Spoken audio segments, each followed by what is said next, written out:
the next 2 weeks, we're going to look at some simple rules to help you in the art of negotiation.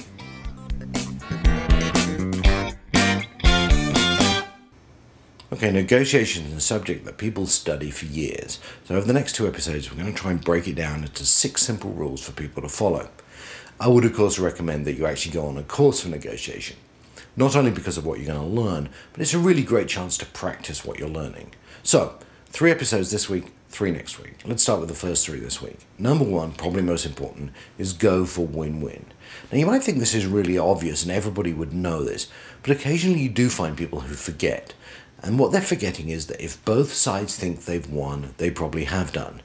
The people who forget this go for what's often called a zero-sum game, or somebody has to lose for me to win.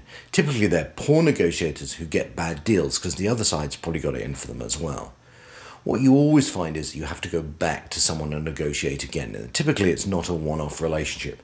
And really establishing a win-win situation means the next negotiation will be better for both of you. Second, preparation is required.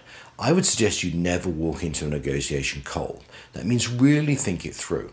Here are some of the questions that I typically ask when we're preparing for a negotiation. What do we need to achieve? What does success look like? And conversely, what would failure be? And then you start thinking about this from the other side. What do they need to achieve?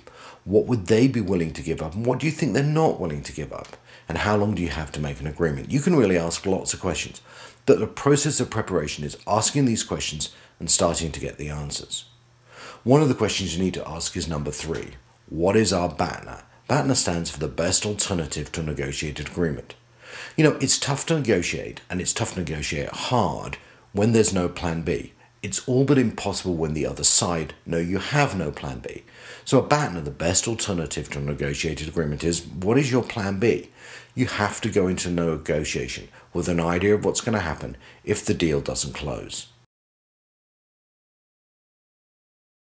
The bottom line is negotiators are tough people who think and practice their art. Make sure you enter the battle armed for the fight. More next time.